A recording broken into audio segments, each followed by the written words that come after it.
बिस्मिल्लाहिर्रहमानिर्रहीम। अस्सलाम वालेकुम नाज़रीन, लाइव डॉक्टर शाहिद मसूद के साथ मैं हूं नायला अली। नाज़रीन, इकराम वज़ीर आज़म अनवारुल हक काकड़ साहब ने कहा है कि किसी जमात पर पाबंदी नहीं, तोड़ फोड़ में मुलव्विस अफराद के खिलाफ कानून के मुताबिक कार्रवाई होगी। जबकि वतन वापसी के हवाले से लंदन में नून लीगी इजलास जारी है, इस पर भी बात करेंगे। हमारे साथ स्टूडियो में मौजूद हैं डॉक्टर शाहिद मसूद। अस्सलाम वालेकुम डॉक्टर साहब। डॉक्टर साहब, आज इकराम वज़ीर आज़म अनवारुल हक काकड़ साहब की जानिब से कहा गया है कि किसी जमात पर पाबंदी नहीं है और इंतखाबात में कोई भी जमात जो है वो शिरकत कर सकती है, लेकिन जिन्होंने 9 मई में तोड़ फोड़ में जो अफराद मुलव्विस थे उनके खिलाफ कार्रवाई होगी कानून के मुताबिक। क्या पाकिस्तान तहरीक इंसाफ को अब इंतखाबात में शिरकत करता देख रहे हैं? जी, मेरा ख्याल है कि इलेक्शंस अगर होते हैं जनवरी के आखिर या फरवरी के शुरू में, जो बताया जा रहा है, तो फिर तो तहरीक इंसाफ उसमें हिस्सा लेगी जी। और वो जो इलेक्शन कमीशन ने ममनुआ फंडिंग केस था वो भी डीलिस्ट किया है उनका 27 तारीख को, तो मुमकिन है कि वो हिस्सा लें। मुमकिन है कि आने वाले दिनों में जो भी कुछ होने जा रहा है तो उसके नतीजे में, लेकिन मेरा ख्याल से अगर ये टाइम पे इलेक्शन होता है तो तहरीक इंसाफ उसमें हिस्सा लेगी। ठीक है। ये भी हो सकता है कि उनके बहुत से लोग जो सज़ा हों नाहल हों, लेकिन बतौर वो अभी तक जो मुकदमात जिस अंदाज में जा रहे हैं उसमें गालिब इम्कान ये है कि वो पार्टी बतौर पार्टी हिस्सा लेंगे इलेक्शंस में।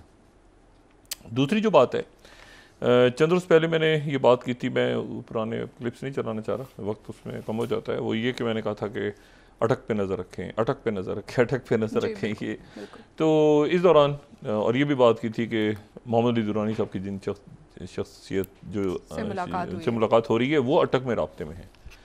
ठीक है, वो फिर आगे से अटक में जो कैदी नंबर 804 हैं उनसे वो राब्ते में हैं जिनसे मोहम्मद अली दुरानी साहब मिल रहे हैं, और मैं फिर मोहम्मद अली दुरानी साहब से राब्ते में हूँ। तो इस तरह करके मैं कहीं घुसाऊँ बीच में। अच्छा, तो ये जो है ये उधर चल रहा है मामला, और दरमियान में जो है वो अगला हफ्ता जो है यानी पीर से ये मुख्तलिफ नैब के मुकदमात और अक्रॉस द बोर्ड, अब इसमें चाहे PTI आ जाए, चाहे PTI के लीडरान आ जाएं, चाहे मुस्लिम लीग आ जाए, चाहे ब्यूरोक्रेट्स आ जाएं, पीपल्स पार्टी, सारे वो जो खुले वो सब तेज़ी के साथ। और उसमें यहाँ तक ये देखें ना, हम गंदम, चीनी और ये चने की बोरियां और खुदा जाने क्या क्या पकड़ा जा रहा है, लेकिन यहाँ तक तहकीकात शुरू हो गई हैं कि पिछले चंद सालों में लोगों ने किन लोगों ने बाहर से गाड़ियाँ मंगवाई हैं और यहाँ पर उनको पेमेंट्स कैसे की गई हैं या बाहर कैसे पेमेंट्स की गई हैं, गैर मुल्की जो गाड़ियाँ हैं बाहर से गाड़ियाँ कैसे मंगाई गई हैं पाकिस्तान से, यहाँ तक तहकीकात शुरू हो गई हैं। तो ये जो है ये काफ़ी बड़े पैमाने पर एक जो माशी तौर पर नुकसान पहुँचाया गया है मुल्क को, उसकी तहकीकात शुरू हो गई हैं। और टैक्स तो एक मेरे ख्याल बहुत ऐसी चीज़ है जो कि आसानी से कह सकते हैं, लेकिन यहाँ तक आप देखें कि यानी सोलर जो सिस्टम्स हैं इनके थ्रू मनी लॉन्ड्रिंग हो रही है, गाड़ियों के थ्रू हो रही है, कैसे आई हैं पेमेंट्स आगे पीछे, तो ये बहुत बड़े पैमाने पे मेरे ख्याल से कि ये, और कई अदारे उसमें जो कि एक साथ कोऑर्डिनेट कर रहे हैं। जो इंटेलिजेंस एजेंसीज़ हैं वो नैब के साथ करेंगी, नैब जो है वो FIA के साथ करेगी, FIA जो है वो पुलिस के साथ, मतलब बाकी तो एक तरह से आपको एक जो है ना वो कमांड स्ट्रक्चर एक ही जगह से आपको लगेगा कि सब एक साथ कर रहे हैं काम। ऐसा नहीं है कि जिसको वहाँ से उधर कर दो तो वो उधर से वो तो एक साथ जब शुरू होगा मुल्क में और मुल्क से बाहर तो वो फिर मजमूई तौर पर, और बहुत से लोग तो पहले ही दिन शायद वो चूँकि वो इन तरामीम के नतीजे में वो बाहर थे, तो पहले ही दिन बहुत से लोग जो हैं ये पीर से जब शुरू होगा सिलसिला तो पहले ही दिन वो जेलों में लैंड हो जाएंगे, क्योंकि वो जेलों से निकले ही तरामीम की बुनियाद पे थे, तो वो उनकी तादाद जो है वो भी ठीक ठाक है। तो ये बहुत सारे मामलात, और फिर यह है कि इश्तियाल अंगेज़ तकारीर के ऊपर जो है वो कौन सी शख्सियात जिन्होंने रियासत मुखालिफ इश्तियाल अंगेज़ तकारीर की हैं और ये सारा, तो उसमें अब मुस्लिम लीग नून की शख्सियात को भी बुलाया जा रहा है, और पाकिस्तान पीपल्स पार्टी की और बाकी जमातों की भी शख्सियात को जिन्होंने इस किस्म की इश्तियाल अंगेज़ गुफ्तगू की है तो उनकी भी तलबी शुरू हो गई है। तो ये मामला आने वाले दिनों में, अच्छा लंदन में जो है वो, अच्छा ये अक्रॉस द बोर्ड है, ये जहन में रखें, अक्रॉस द बोर्ड है, यानी इसमें ऐसा है कि नरमी कानून किसी के साथ नहीं करेगा लेकिन अक्रॉस द बोर्ड होगा। तो अगर आप एक जगह आपको नज़र आएगा कि यार ये तो तहरीक इंसाफ के किसी बंदे के ऊपर खुल गए केसेस बहुत ज़्यादा करप्शन के और ये जाते, तो वो वही अब हर तरफ होने जा रहा है। ठीक है, अगर किसी ने मतलब सब सब सब और उसमें ज़ाहिर ब्यूरोक्रेसी भी है, बाकी लोग, ये भी नहीं कि सिर्फ सियासतदान है तो जी सियासतदान हो। तो एक तो ये मामला है, देखना है कि ये इसके नतीजे में ये एहतसाब का अमल और बहुत तेज़ है, ये तेज़ होगा, तेज़ी के साथ होगा, इसमें कोई लंबे लंबे किस्से नहीं होंगे, ये तेज़ी के साथ होगा। ठीक। और यानी हम आज से एक हफ्ते के बाद इसको डिस्कस कर सकते हैं, चंद दिनों के बाद कि जी कहाँ खड़े हैं, मुल्क में कहाँ पे पहुँचा हुआ सारा मामला, तो ये तेज़ी के साथ होगा। दूसरी बात यह है कि नवाज शरीफ साहब के हवाले से आपने बात पूछी थी कि लंदन से वो उस पर मुशावरत चल रही है।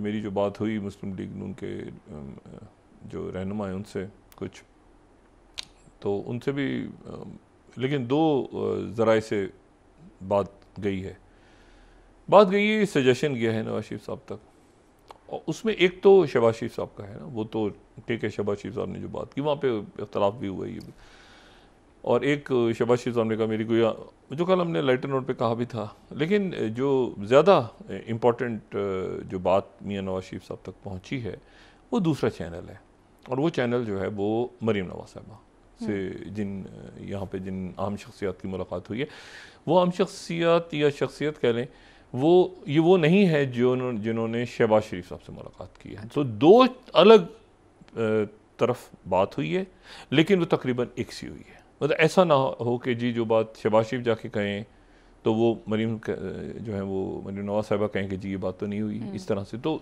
दोनों को अलग अलग शख्सियात से उनकी मुलाकातें हुई हैं, और वो फिर मैसेज उनका अच्छा बुरा सलाम दुआ जो भी है वो दोनों लेके वहाँ गए हैं। ठीक है, ये ज़हन में रखें, मैसेज एक ही है ये, तो इसमें ये ध्यान में रखें बात कि मरीम नवाज साहबा से भी मुलाकात हुई ना, हम मुलाकातें करके मरीम नवाज साहबा गई हैं, उनको स्टे करना था यहाँ पे, कुछ दिनों के बाद जाना था, वो तो तैयारी कर रही थी यहाँ पे जो इस्तकबाल की और बाकी। तो मरीम नवाज साहबा का मेरा ख्याल है कि जो मैसेज है वो ज़्यादा इंपॉर्टेंट है, और उसको नवाज शरीफ साहब भी ज़्यादा उसको इम्पोर्टेंस देंगे। उसके नतीजे में अब यह है कि मेरा ख्याल है कि जो अदारे हैं वो अपना एहतसाब खुद करेंगे। मुल्क में आइन और कानून का सिलसिला चल रहा है, और ये तासुर भी नहीं देना चाहिए कि किसी मतलब देखें ना, अगर मिसाल के तौर पे ज़्यादतियाँ हुई हैं लोगों के साथ, बिल्कुल ज़्यादतियाँ हुई हैं, ये कहना कि ज़्यादतियाँ नहीं हुई इस मुल्क में हमारी सियासतदानों के साथ या हमारे आम लोगों के साथ, लेकिन उसका एक फ़ोरम है, और उसका फ़ोरम है अदालत। ठीक है, तो अदालत से रुजू किया जाए, लेकिन ये है कि ये तासुर ना जाए, ये तासुर बिल्कुल भी ना हो कि जी इस शख्स के कहने पे ये ऐसे हो रहा है, तो उसने नहीं कहा तो नहीं हुआ। ये पिछले दिनों जो कुछ तब्दीलियाँ वगैरह आई, तो उसमें ये तासुर दिया गया कि शायद ये शख्सियात के कहने पे हो रहा है, तो वो भी ज़ायल करना बड़ा ज़रूरी है कि जी मतलब अगर कुछ होगा, अदालत में कुछ होगा तो अदालत फ़ैसला करेगी, अगर कोई इस्टेब्लिशमेंट के हवाले से कोई फ़ैसले हैं तो इस्टेब्लिशमेंट अपने फ़ैसले करेगी, सियासतदानों ने फ़ैसले करने हैं वो अपने फ़ैसले कर लें। तो मतलब ये, लेकिन ये है कि ये मुल्क में वैसे भी ख़त्म होना चाहिए सिलसिला कि जी पुलिस वाले हैं तो ये मेरे पुलिस वाले लगने चाहिए, ये उसके पुलिस वाले क्यों लगे हुए हैं, ये मेरे यहाँ पे जो है पटवारी होने चाहिए, इसके पटवारी क्यों हैं, मेरा ऑफिसर होना चाहिए यहाँ पे, उसका ऑफिसर क्यों लगा। मतलब ये तासुर भी ख़त्म होगा तो मुल्क चलेगा ना आगे। बिल्कुल सर, बिल्कुल। अच्छा, तो ये है कि अब ये मेरे ख्याल से इस तरफ भी बात जा रही है, और उसी दौरान जो है वो ये भी देखना है कि ये जो धरना है इसका क्या फ़ैसला, इसके ऊपर क्या फ़ैसला आता है। इसमें देखें, अब वो एक तो आम सी बात हो रही है, लेकिन हमें इसको ज़रा इस फैसले में कौन सी शख्सियात हैं, क्या फ़ैसला था, ये वो उससे हट के ज़रा हमें अपने थोड़ा सा माशरे के हवाले से भी लॉन्ग टर्म डिसीजंस करने चाहिए, यानी अदालत के अहकामात से हट के भी। यानी यहाँ पर आप देखें ना कि अचानक लोग जो हैं वो पकड़े जला देते हैं किसी को, पकड़े मार देते हैं किसी को, और मतलब है कि अचानक वो, और उसमें जो है ये सबसे आसान काम होता है कि जो वल्नरेबल आपके माशरे में लोग हैं, कमज़ोर हैं, चाहे वो वैसे तो मुसलमानों को भी कर देते हैं एक दूसरे पे, लेकिन ये है कि इसमें जो आपकी जो मसीह बरादरी है या जो आपके दूसरे मसालिक के हैं या हिंदू बरादरी आपकी या बाकी जो हैं, तो वो ज़्यादा अपने आप को कमज़ोर महसूस करते हैं कि पूरा गांव का गांव, मोहल्ला का मोहल्ला उन्होंने चढ़ाई कर दी। तो ये इसका कोई तरीक़ाकार जो है वो होना चाहिए।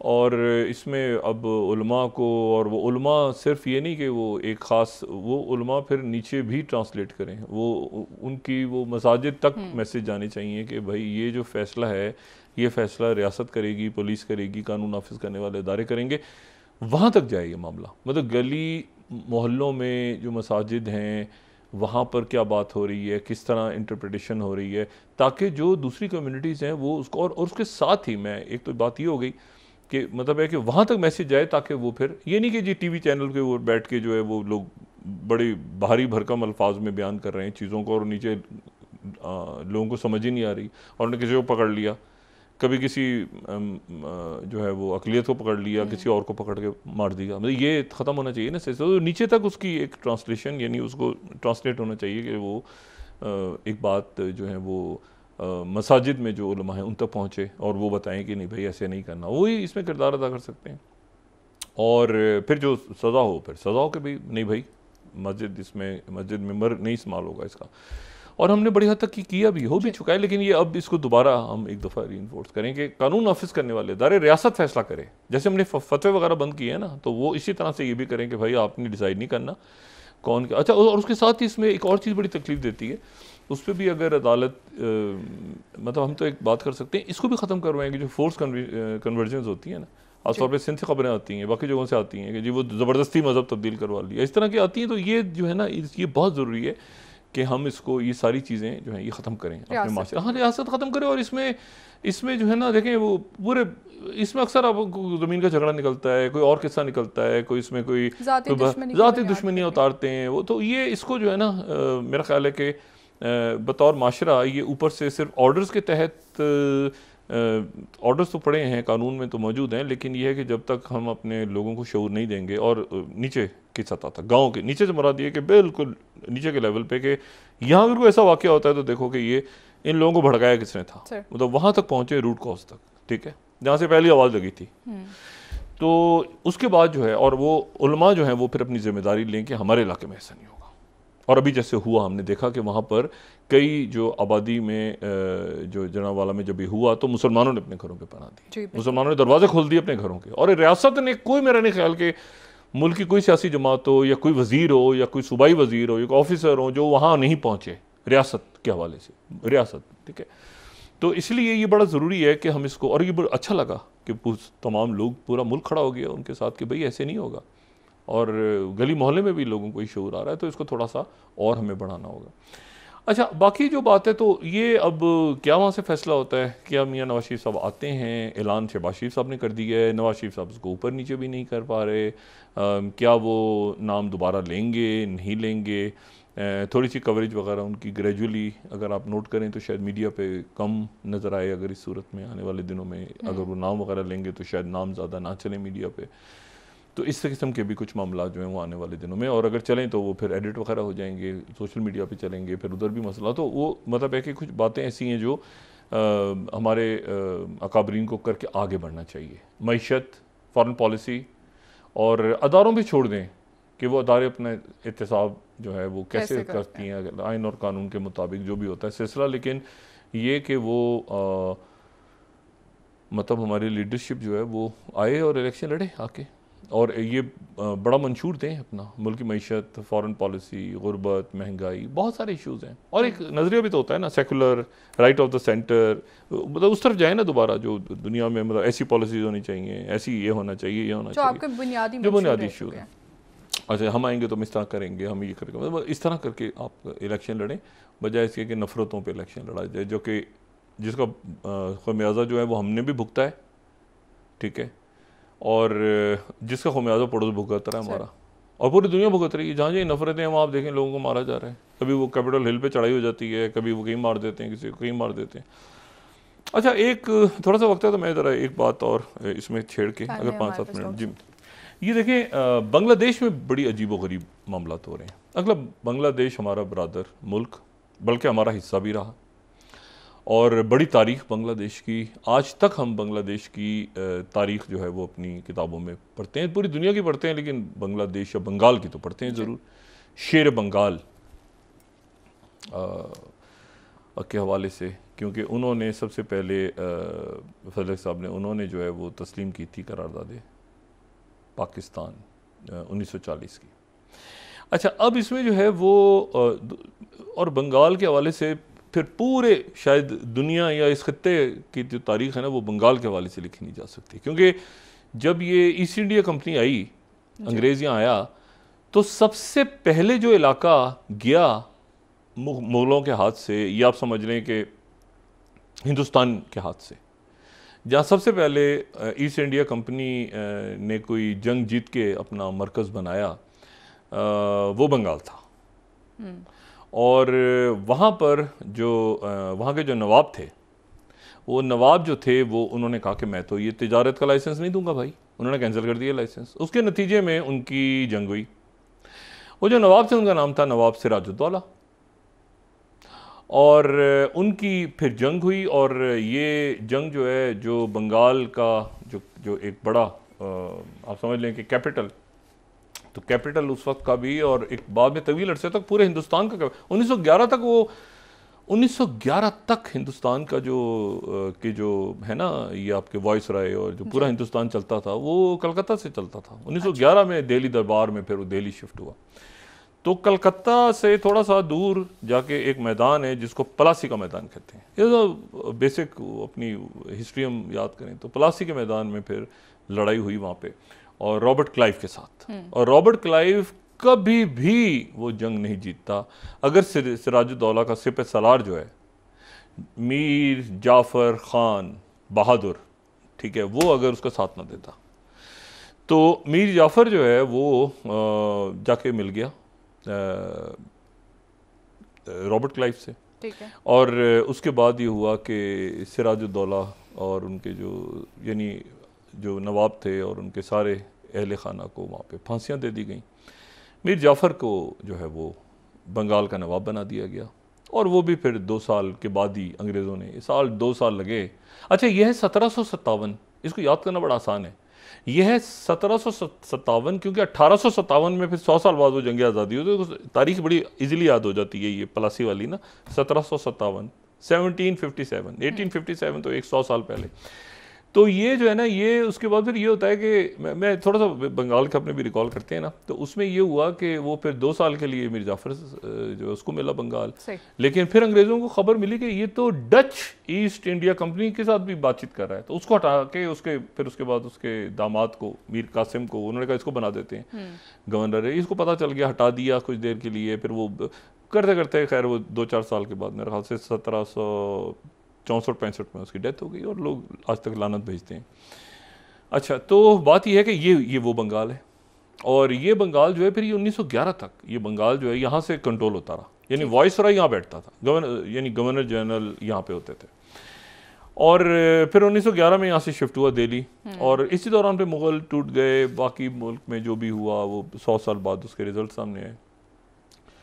तो वो जो बंगाल है, ये बंगाल फिर डिवाइड हो गया 2 हिस्सों में। हमें जाने की ज़रूरत नहीं डिटेल में, लेकिन जल्दी से उसको रिवाइज कर लेना। ईस्ट बंगाल जो मशरक़ी बंगाल, जैसे पंजाब डिवाइड हुआ, मशरक़ी पंजाब और ये एक पंजाब जो मगरबी पंजाब पाकिस्तान का है, इस तरह से बंगाल भी डिवाइड हुआ।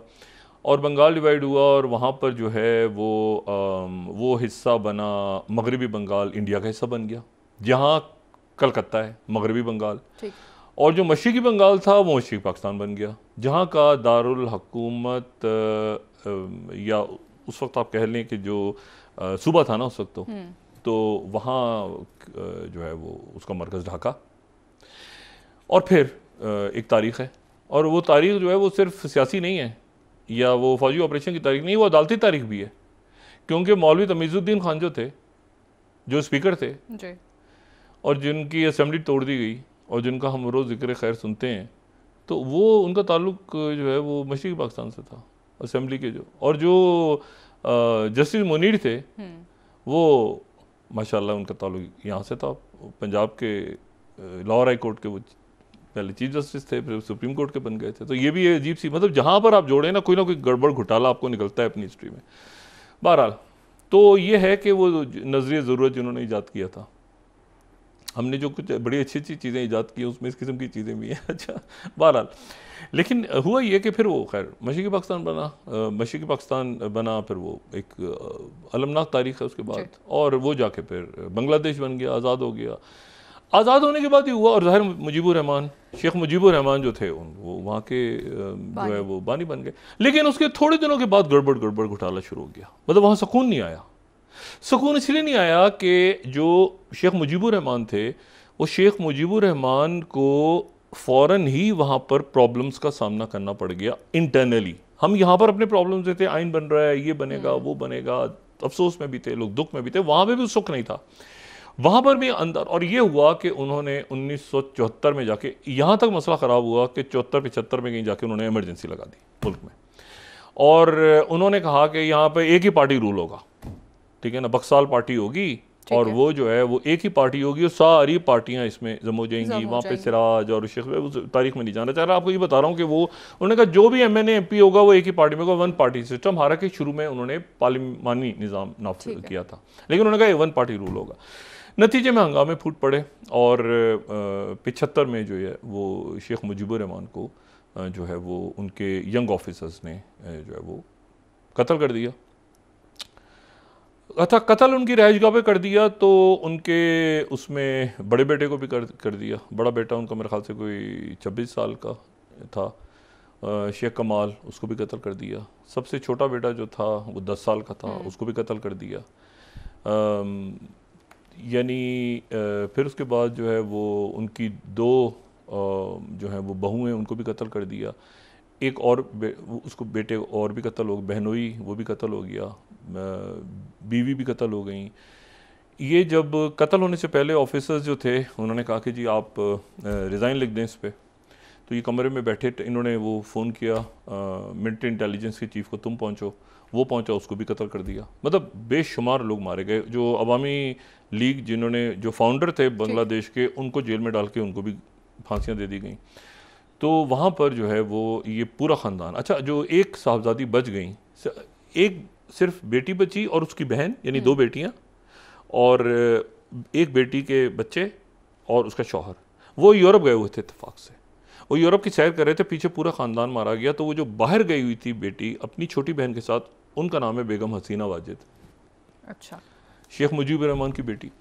अच्छा, वो बच गई, और उसके बाद उन्होंने वहाँ जाके जर्मनी के सफारत खाने में पनाह ली। पनाह लेने के बाद वो इंडिया वापस, इंडिया में से इंदिरा गांधी ने पनाह दे दी, वो इंडिया आई, और इंडिया में वो 81 में कहीं जाके वापस बांग्लादेश पहुँची। पीछे जो है ये कत्लेआम हो गया सारा, और पीछे फिर बांग्लादेश बड़ा टर्मोइल रहा वहाँ पे एक सदर आए, दूसरे आए, फिर वो जो वहाँ पे ज़ियाउर रहमान साहब आ गए। तो ज़ियाउर रहमान साहब जब आए तो उन्होंने स्टेबलाइज़ किया मुल्क को, स्टेबलाइज़ किया। स्टेबलाइज़ करने के दूसरे सदर थे, वो उन्होंने टेन्योर पूरा किया 4-5 साल का, और एक स्टेबिलिटी मुल्क में लाने की कोशिश की। लेकिन फिर आखिर में ये हुआ कि अरे बड़े पॉपुलर हुए, वो बड़े पॉपुलर थे वो, यानी वो एक मरला तो ऐसा आया कि वो मुजीबुर रहमान से ज़्यादा पॉपुलर हो गए, वो बड़े पॉपुलर। लेकिन फिर फौजी बगावत हुई और उनका भी मर्डर हो गया। तो उनका जब मर्डर हो गया तो जो उन्होंने इस दौरान एक पार्टी बना ली, ठीक है, और वो BNP, ठीक है, बांग्लादेश नेशनलिस्ट पार्टी जो है। तो उनके बाद उनकी जब मुजीबुर रहमान जो हैं, मुजीबुर रहमान के बाद उनकी बेटी ने अवामी लीग संभाल ली, हसीना वाजिद साहबा ने, और ज़ियाउर रहमान का जब कत्ल हो गया तो उनके बाद उनकी बेवा ने पार्टी संभाल ली, यानी खालिदा ज़िया, ठीक है। तो 1991 से 2 ही सियासतदान हैं जो बांग्लादेश की सियासत में हैं। एक खालिदा ज़िया 2 दफ़ा वज़ीर आज़म बनी, और एक जो है वो 78 की हैं गालिबन, और ये हसीना वाजिद, ये मेरे ख्याल से 75-76 की ये भी हैं। तो 2 ही शख्सियात हैं, और ये जो हैं हसीना वाजिद साहबा, इनका मुकम्मल दारोमदार इंडिया पे रहा कि हमारी फॉरेन पॉलिसी, हमारा खर्चा, खाना पीना, जो भी कुछ है, मतलब है कि वो जमात इस्लामी को फांसियाँ, ये वो सारा जो भी उनकी इंटरनल पॉलिटिक्स है, मैं उसको जाए बगैर, ठीक है, मतलब वो उनके इंटरनल पर हम स्ट्रेटेजिक बात कर रहे हैं। लेकिन थोड़ा सा ज़रा बता लें कि हसीना वाजिद जो हैं वो इंडिया, और खालिदा ज़िया चूँकि दूसरे उसमें थी, मतलब तो वो बाय डिफ़ॉल्ट वो कहीं भी, मतलब है कि वो बस हैं बांग्लादेश की, हाँ। लेकिन ये है कि वो उनको उतनी सपोर्ट नहीं मिली, ठीक है। हमारी जो है वो हसीना वाजिद साहिबा हों या खालिदा ज़िया हों, दोनों के साथ। खालिदा जो हसीना वाजिद है उनका झुकाव इंडिया की तरफ रहा। अब जनाब, और इंडिया जो है वो बड़ा ज़बरदस्त कि भाई साउथ एशिया के अंदर हमारा एक तो है ना हसीना वाजिद साहबा, और बार बार वहाँ जा रहे हैं मोदी साहब, और देखें जी वहाँ पे पाकिस्तान को हमने कैसे किया, ये कर दिया, फलां कर दिया, ढिमाकरा कर दिया, और बड़े ज़बरदस्त अमेरिका के साथ ताल्लुकात भी। और साउथ एशिया में जब आप देखते हैं और इस पूरे खत्ते में देखते हैं तो बांग्लादेश की अपनी अहमियत है। बांग्लादेश का अगर आप 2 मिनट में मुझे थोड़ा सा चाहिए होगा, अगर बांग्लादेश का नक्शा देखें ना, मैं जुमले को कंप्लीट करूँ, बांग्लादेश को अगर आप देखें तो बांग्लादेश के एक तरफ तो आपको मगरबी बंगाल नज़र आ रहा है, बांग्लादेश के एक तरफ मगरब, ऊपर आपको सिलीगुर कॉरिडोर नज़र आ रहा है, ठीक है। सिलीगुर कॉरिडोर वो ही है जो कि एक चिकन नेक, जो कि चिकन नेक कहते हैं, और जो थोड़ा सा बारीक सा हो जाता है, ठीक है ना। और उसके वो चिकन नेक जो है वो उससे फिर वो नेपाल है, और नेपाल के बाद आगे चाइना है, इधर सिक्किम है, सिक्किम के उस तरफ चाइना है, और 3 तरफ इसके, क्योंकि बांग्लादेश का आप देख रहे हैं ना कुछ ऐसे करके तिरछा तिरछा सा आ रहा है इसकी, अगर आप इसकी ईस्ट बाउंड्रीज देखें तो इसके 3 तरफ म्यांमार आता है असल में। अच्छा, और ये दरमियान में चिकन नेक आ गया, ऊपर सिलीगुर कॉरिडोर हो गया, ये हो गया, नीचे खलीज बंगाल है, तो स्ट्रेटेजिक इंपॉर्टेंस है। अब मसला ये कि आज अमेरिका ने पाबंदियां लगा दी हैं बांग्लादेश के जो रैपिड बटालियन 4 जो उनकी पैरामिलिट्री ट्रूप्स, यानी उनकी सरकारी फौज के लोग जो कि कत्लेआम में, जो कि एक्स्ट्रा जुडिशियल किलिंग्स में, सरकारी पैरामिलिट्री, ये ध्यान में रखें, सरकारी फोर्स, ठीक है, जो कि उनके कत्लेआम में, लोगों के इलेक्शंस में धांधली करना, टॉर्चर करना, मुल्क से बाहर जाके गुंडागर्दी करना, मुल्क है, उनके ऊपर पाबंदी लगा दी है अमेरिका ने। सही। और ये किस वक्त लगाई है? ये उस वक्त लगाई है जब एक रौला पड़ोस में पड़ा हुआ है। अच्छा, मुकम्मल दारोमदार, और इलेक्शंस होने हैं अभी 2024 जनवरी 2024 में बांग्लादेश में इलेक्शंस है। ये बहुत पहले से ये बात इंडिया, ये बांग्लादेश से बात हो रही थी कि जी आप ये गुंडागर्दी अपनी पैरामिलिट्री ट्रूप्स की बंद करवाएं, ये अमेरिकन का बड़ा प्रिंसिपल स्टांस था। इंडिया ये पॉइंट ऑफ व्यू ले रहा था कि जी देखें अगर आप करेंगे इनके साथ तो ये चाइना की तरफ चले जाएंगे, देखें हम तो कुछ नहीं कह सकते, ये तो गुंडागर्दी चलती रहेगी, ऐसे होगा वैसे होगा। यहाँ तक हुआ कि वो खालदा ज़िया साहबा को, सॉरी हसीना वाजिद साहबा को G20 में बुला लिया, G20 में बुला के तस्वीरें उतरवा ली कि भाई खुसूसी मेहमान है, देखें ये तो बड़ा ज़रूरी है, फलाना फलाना दिमागना। अब वो G20 के इजलास में से क्या निकला? वो G20 के इजलास में से वो निकला कि वो जो सिख को कत्ल किया है, और वो मामला बढ़ता जा रहा है, ठीक है ना। तो साथ ही वो आपके फिर सामने हसीना वाजिद साहब आ गई कि जिनका रैपिड, आज अमेरिका ने उनके तो पैरामिलिट्री को तो कर दिया ना, पाबंदी लगा दी, बैन कर दिया, सैंक्शंस लगा दी, सब कुछ कर दिया। अब आ जाए कि ये देखें, ये मसला होता है कि जब आप चीज़ों को लाइट लेते हैं ना कि नहीं कुछ नहीं होगा, हमारे बगैर तो चल नहीं सकता, हमारे बगैर तो दुनिया नहीं काम नहीं कर सकती, हम नहीं होंगे तो कैसे होगा। अगर इंडिया को ये बात नहीं पता कि अमेरिका और चाइना के एक ताल्लुकात ट्रेड के हवाले से बहाल हो चुके हैं। वो बात करते हैं ट्रेड के ऊपर, उनकी एक मतलब आप कह सकते हैं कि कंपटीशन कह लें या जो भी कहें, लेकिन उनका ट्रेड के हवाले से एक एग्जैक्टली एक ताल्लुक है, एक मामला। वो इस वक्त जो है वो इस किस्म के फड्डों में नहीं जाएंगे कि आपको बेल आउट करते रहेंगे, आप गुंडागर्दी पूरी दुनिया में ये। अच्छा, अब इसमें आगे से एंटर सेक्रेटरी ब्लिंकन, अब तक वक्फा लें, अब इसके पाकिस्तान पे क्या असरात होंगे। लेकिन मैं आपसे कह रहा हूं हर वाकया जो दुनिया में पेश आ रहा है ना, बांग्लादेश की उन्होंने पूरी फोर्स के ऊपर पाबंदियां लगा दी हैं, और उसको पूरा उन्होंने कहा है कि ये, और उनके अफसरान के ऊपर पाबंदी लगा दी है अमेरिका ने। ठीक है डॉक्टर साहब, कंटिन्यू करते हैं, ब्रेक एक ले लेते हैं वापस आके। नाज़रीन यहाँ पर ये इसमें ज़बरदस्त किस्म की अपनी डिप्लोमेसी एक्टिव करें बराए करम। हम तो गुजारिश कर सकते हैं इंडिया से, उनके बड़े ज़बरदस्त लोग हैं, उनका डायस्पोरा है, बाहर ज़बरदस्त लोग रहते हैं उनके, मगर वो जो ये जो बात है ना कि हमारे बगैर नहीं, हमारे बगैर नहीं, मुमकिन नहीं हो सकता। ठीक है सर, ब्रेक एक ले लेते हैं, वापस आके बात करेंगे मजीद। नाज़रीन यहाँ पर एक ब्रेक, हमारे साथ रहिए।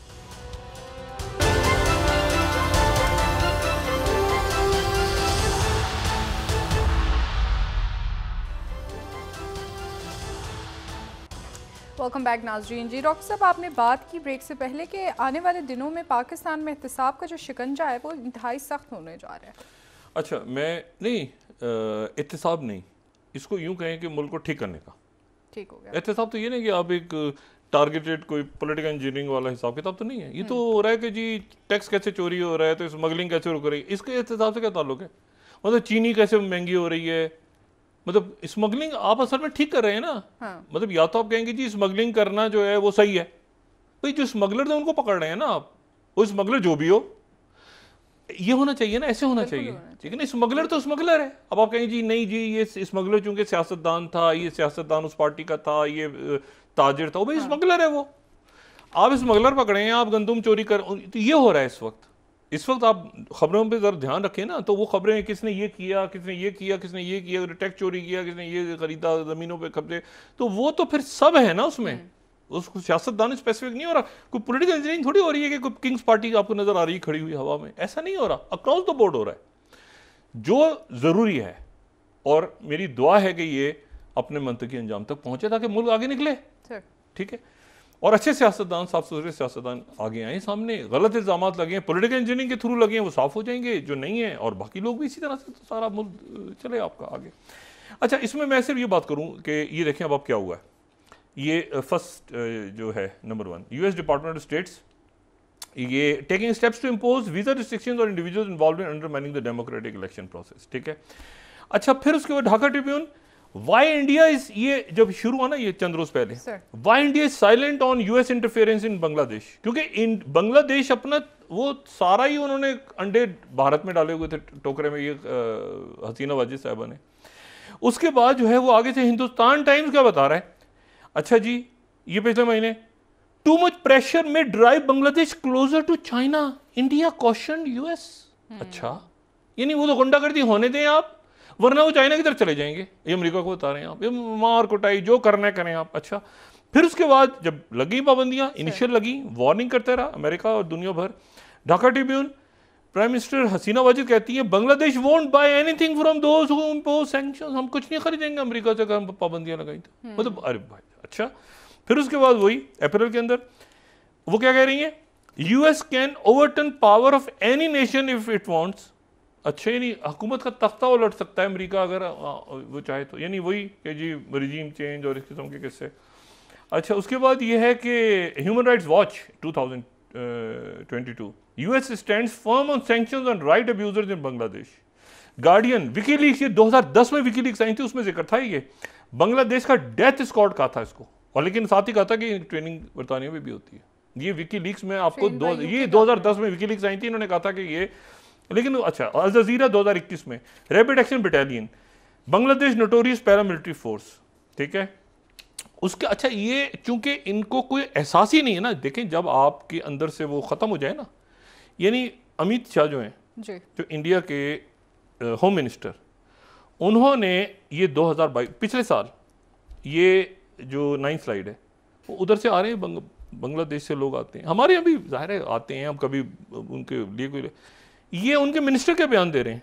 किसी मुल्क में दुनिया के, ये आप सोचें कि आप उस मुल्क में जाएंगे दोबारा, वो कह रहे हैं बांग्लादेशी माइग्रेंट्स अलग टर्माइट्स, कीड़े हैं, कीड़े मकोड़े। जी जी, मतलब देखें बात ये सारी कि ये इसकी। अच्छा, फिर उसके बाद अगर आप ये देखें कि फिर ये अदानी ग्रुप 10 स्लाइड देखें आप, ये Adani group Bangladesh power deal, Adani मतलब बहुत सारा गिरवी रख दिया ना कि इंडिया अदानी, दोनों तरफ स्कैंडल खड़ा हो गया। फिर ढाका खामोश है, सिर्फ एक बयान आया उनकी तरफ से कि ये अखंड भारत का जो मैप शाया हुआ है ये क्यों है, क्या है। फिर उसका बिनार न्यूज़ वहाँ की कि बांग्लादेश RAB, ये वही है ना इनकी, rapid action battalion has made ट्रेमेंडस progress in reducing extra judicial killings. ये जनवरी में गए थे वहाँ पे, जनूबी अफ्रीका के जो जनूबी एशिया के जो असिस्टेंट सेक्रेटरी ऑफ स्टेट हैं, नाम ना पूछिएगा इनका, डोनाल्ड लू।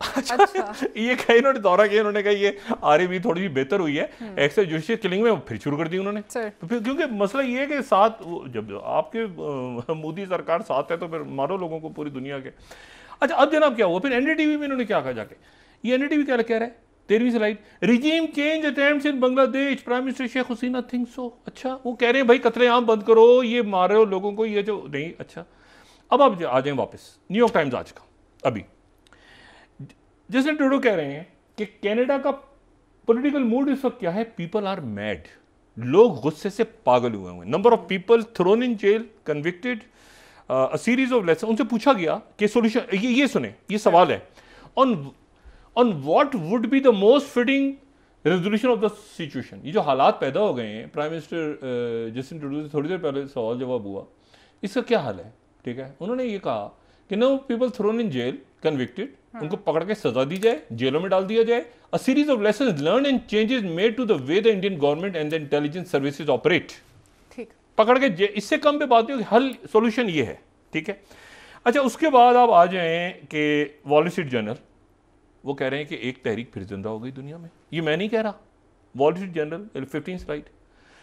India's clash with Canada over killing follows new wave of calls for Sikh homeland.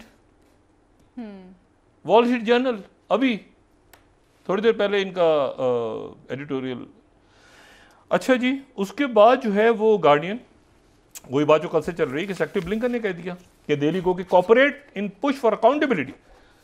Probe नहीं, अकाउंटेबिलिटी सर, इन्वेस्टिगेशन भी नहीं, accountability is very very serious. America इसको ले रहा है ट्रांसनेशनल रिप्रेशन को and dispute over killing of Sikh separate in British Colombia.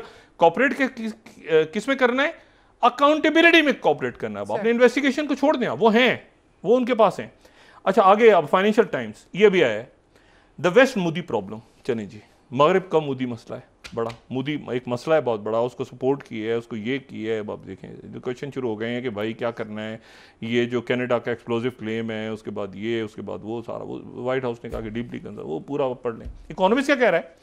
Economist है ये, इसके पीछे आप यकीन करें, इसके पीछे पाकिस्तान भी नहीं है, इसके पीछे जो है वो कनाडा भी नहीं है, इसके पीछे जॉर्ज सोरोस भी नहीं है, ठीक है, चाइना भी नहीं है मेरी इतलात के मुताबिक, आज़रबाईजान भी नहीं है, टर्की भी नहीं है, सऊदी अरेबिया भी नहीं है, दुनिया। अच्छा ये इकोनॉमिस्ट खुद है, वो कह रहे हैं India ordered a modern Canada there must be consequences.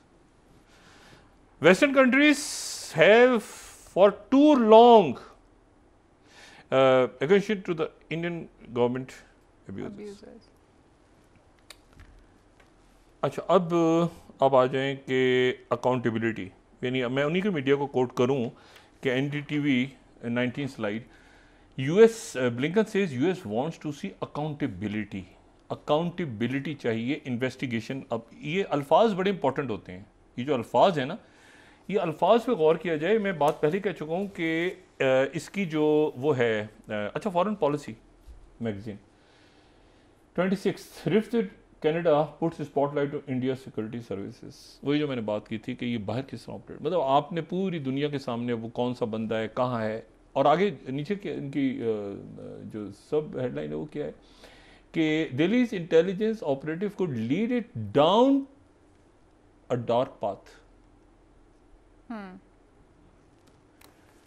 ये अब इसका Times of India, why Bangladesh democracies on life support. अच्छा जी, अब ये देखें आप, टाइम्स ऑफ इंडिया, ये अब अकाउंटेबिलिटी की बात क्यों हो रही है?